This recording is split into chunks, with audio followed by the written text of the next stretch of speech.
Assalamualaikum warahmatullahi wabarakatuh. Bismillahirrahmanirrahim. Asyhadu alla ilaha illallah wa asyhadu anna Muhammadar Rasulullah. Tak lupa, sholawat dan salam saya persembahkan kepada junjungan kita Nabi besar Muhammad Sallallahu Alaihi Wasallam. Sebelumnya, perkenalkan, saya Andi Prihatini dengan NIM 28920500093. Saya seorang mahasiswi Prodi Manajemen Fakultas Ekonomi dan Bisnis Universitas Pancasakti Bekasi. Pada kesempatan kali ini, saya akan menyelesaikan ujian akhir semester saya pada mata kuliah Pengantar Manajemen dengan dosen pengampu Bapak Samsuri MPD. Dalam video kali ini, saya akan membahas tentang bagaimana sikap seorang pemimpin bertindak terhadap bawahannya dalam hal kedisiplinan kerja. Tidak bisa dipungkirin bahwa kedisiplinan merupakan salah satu faktor penting untuk menghasilkan kinerja terbaik dari karyawan dalam sebuah perusahaan atau instansi yang lainnya. Lalu, apa definisi dari disiplin ini? Disiplin adalah suatu kondisi yang tertib, yang mana setiap individu anggota dari organisasi atau instansi ini berperilaku sepantasnya dan memandang peraturan-peraturan dalam organisasi tersebut sebagai perilaku yang dapat diterima. Kesimpulannya adalah bahwa disiplin merupakan hal pokok yang harus dimiliki setiap karyawan dalam mengerjakan pekerjaan atau tugasnya. Karena bagaimanapun menurut saya, disiplin yang baik menunjukkan rasa tanggung jawab yang besar karyawan tersebut terhadap tugas-tugas yang diberikan kepadanya, yang pastinya juga dapat mendorong karyawan tersebut untuk lebih bergairah dan bersemangat dalam bekerja, yang akhirnya mendukung tercapainya tujuan dari perusahaan tempat mereka bekerja. Pada kesempatan yang baik ini, saya akan membahas tentang bagaimana sikap seorang pemimpin dalam menegakkan kedisiplinan terhadap bawahannya di lingkungan perusahaan atau instansinya masing-masing. Sebenarnya, seorang pemimpin itu menurut saya harus mempunyai sikap yang tegas dalam segala hal, apalagi ini menyangkut tentang kedisiplinan bawahannya. Sikap berani dan tegas bertindak untuk menghukum setiap karyawan atau bawahannya yang tidak disiplin dalam hal apapun sesuai dengan sanksi atau hukuman yang telah ditetapkan dan disepakati bersama. Pertanyaannya adalah, kenapa harus seperti itu? Ya, karena dengan ketegasan seorang pemimpin, itu diharapkan mampu membentuk tingkah laku karyawan yang sesuai dengan aturan perusahaan atau dapat dikatakan bisa menjadikan karyawan tersebut lebih disiplin dan bertanggung jawab terhadap pekerjaannya. Namun pada kenyataannya, tidak semua pemimpin itu dapat berlaku tegas terhadap semua karyawan loh ya.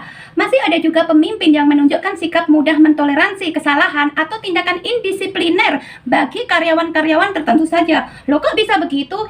Ya, mungkin karena banyak alasan yang melatar belakanginya. Di antaranya mungkin ada unsur balas jasa dan hubungan pribadi ataupun kemanusiaan.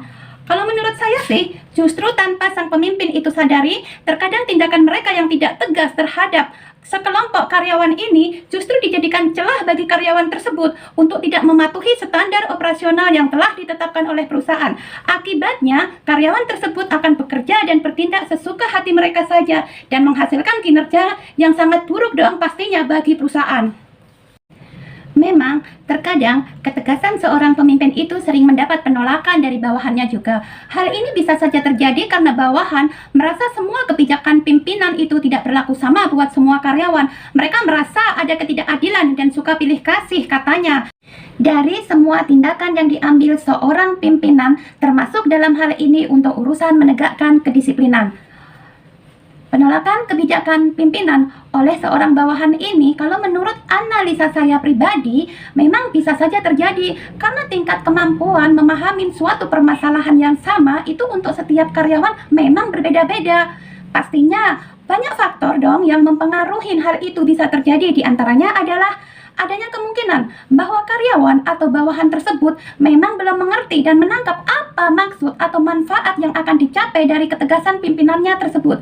Atau bisa juga miskom tersebut terjadi karena cara penyampaian komunikasinya yang kurang tepat antara pimpinan dan bawahannya sehingga terjadi kesalahpahaman. Akan tetapi, apabila Dengan ketegasan tersebut, karyawan merasakan manfaatnya, seperti misalnya kinerjanya yang semakin meningkat, maka karyawan tersebut pastinya justru akan berterima kasih kepada pimpinannya. Positifnya lagi, karyawan tersebut akan menularkan semangat disiplinnya ini kepada karyawan lain. Hal ini tentu akan memberikan efek positif bagi perusahaan tempat mereka bekerja. Jadi menurut saya, sebaiknya seorang pemimpin itu harus sebisa mungkin bisa mengetahui karakteristik dari setiap bawahannya supaya dia mampu memilih metode komunikasi yang tepat buat menyampaikan semua maksud dan tujuannya tersebut dan tidak terjadi kesalahpahaman. Jadi, cara penyampaian, teguran, dan bahkan himbauan yang harus disampaikan secara langsung terhadap bawahannya harus benar-benar memperhatikan dari sikon, pendidikan, dan karakter pribadi dari masing-masing bawahannya. Nah, di sini intinya memang untuk masalah yang sama, mungkin cara pendekatan dari seorang pemimpin ke bawahannya itu memang harus berbeda-beda agar apa yang diinginkan dari pimpinan tersebut bisa tercapai. Sudah seharusnya seorang pemimpin juga menyadari bahwa menjadi seorang pemimpin memang harus berani mengambil keputusan sekalipun itu sulit dilakukan.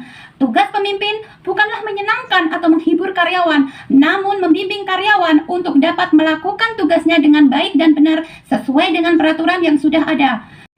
Pemimpin harus pandai mengendalikan emosi positifnya dalam sikon apapun untuk membangun ketegasan dalam diri mereka. Karena bagaimanapun, dalam setiap tindakan yang diambil atau diputuskan oleh seorang pemimpin akan selalu memberikan dampak yang sangat luas, baik itu dampak negatif maupun dampak positif.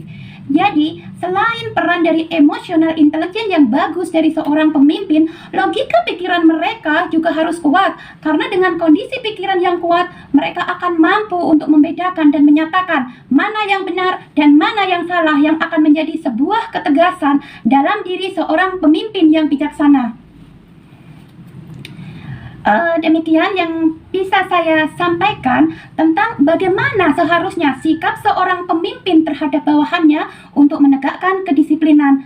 Semoga semua uraian dari saya tadi bisa memberikan manfaat bagi saya pribadi khususnya dan bagi rekan-rekan semuanya pada umumnya. Terima kasih. Wassalamualaikum warahmatullahi wabarakatuh.